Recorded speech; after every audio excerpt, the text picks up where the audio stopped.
Hi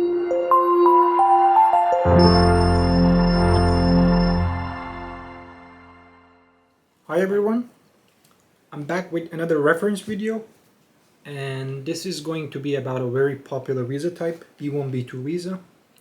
Unfortunately, there are a lot of misconceptions about this visa type, and I keep getting a lot of questions, and I found myself repeating the same type of answers to different clients at different time periods.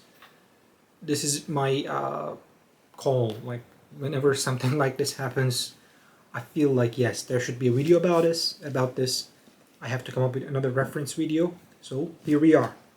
Before we start, please subscribe. That will help us reach more people and prevent these misconceptions before they happen, because it's always easier to prevent an legal issue before it happens. It's always more complicated, messier to deal with it after it happens. And with that in mind, here we go. B1, B2 visa type. First of all, this is a non-immigrant visa. What does that mean? That's a term of art for immigration. Non-immigrant visas are the ones that are in which you're not supposed to stay in US for a longer period of time. They're only temporary and they're only for a certain reason. B1, B2 in this case is for touristic or business purposes, temporary visit. And a similar visa type, another non-immigrant visa, is F visa, which is for school. Basically, you're only entitled to be in F1 status as long as you are in school. You are enrolled in a degree and actively pursuing a degree and going to classes. So with that in mind, distinction is important, and mostly because of an assumption in the law. And that assumption is, whoever is applying for a non-immigrant visa, by law, the consular offices is obligated to assume that that individual is intending to immigrate to US. That sounds a little bit weird, right? I know it is, but practically speaking, that puts the officer in a very advantageous position. Usually, they don't even have to come up with a reason when they deny a non-immigrant visa applications, exactly because of this assumption. They don't have to come up with a reason because you, as the applicant, were not able to convince the officer. You were not able to overcome the presumption that you're intending to immigrate to US. So that puts officers in a very advantageous situation. With that in mind, how you should be approaching this visa application? First of all, this and other non-immigrant visas are you apply by filling out a form called DS-160. This is non-immigrant visa application form. Everything in this form must be accurate. You have to take the time to go over your immigration history and make sure everything is accurate, because if there is a consistency, it will be almost impossible to convince the officer that you are not intending to immigrate to US. After that, the amount of time you get to interact with the officer is very limited, unfortunately. And even with clients who secure legal representation for these type of visa applications with complicated immigration histories, there have been many instances when we were not able to supplement the application with documents beforehand. And that's because of practical reasons. The officers don't even have the opportunity to look into something beforehand because of the volume. The volume of these type of visas are very high, and they only get to look at a file at a certain amount of time, and that is usually the day of the interview, day of your appointment. And if you're lucky, they might get a chance to look at that beforehand. If you're not, you only get their attention while you're literally in front of them. So to be able to establish communication is very important. If the officer doesn't understand you, you cannot explain yourself, unfortunately. There could be many reasons for this. It could even be an officer having a bad day, unfortunately. There is not much you can do. So everything goes well and you establish communication. What is the officer will be looking at? Well, first of all, it's completely specific to your situation. It's you, the applicant, and your circumstances, your immigration history, and your situation in life, where you are in life, and what is there to convince the officer that you are intending to go back to your country. You're not intending to immigrate. In this sense, one common thing is age. And when I say age, it could be confusing, but think about it. Common sense, right? If someone is young, if they're not enrolled in a important degree, if they, let's say they're graduated and they don't have a secure job, they don't have a lot of ties to their country, the officer is not going to be convinced.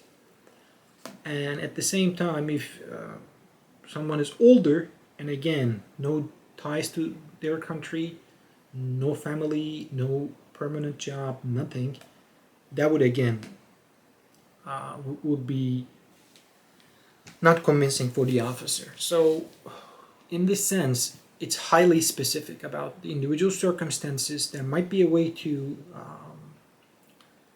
help secure legal representation. We might be able to guide you with this application types, but usually it's a good idea to try yourself first. Put in the time, fill out the application, and try and make that happen. And if it doesn't happen, you might then consider securing representation. With this in mind, I want to talk about something else related to this. That is the distinction between a visa and admission to the United States. Again, this is a term of art. These are term of arts. Securing a visa does not guarantee that you will be admitted to the United States. This should be very clear by now. And that visa only gives you the opportunity to come to the US border, land or air border, and seek admission. And basically you're asking permission to be admitted. It could be routine. This could be happening on a daily basis by hundreds, by thousands. But do not be mistaken that you're still being legally admitted to the country whenever you come to the border with a visa type. So when you're admitted, even though they don't ask you detailed questions, when you're admitted with a B1, B2 visa, you're either admitted on a B1, which is business purpose, temporary business purpose, visiting for that reason, or temporary touristic visit. You usually get up to 6 months, and that 6 months by no means is a right. It is a upper limit. If your reason for visit is not temporary, and if they have any reason to think that it is not temporary, you might not be entitled to admission. You might be sent back, or they can give you a very short amount of time. This is unfortunately very common. This happens a lot, and there are a few things that triggers this type of determination, this type of extra care, scrutiny. One thing is prior visits in which B1 or B2 visa holders stay up to 6 months.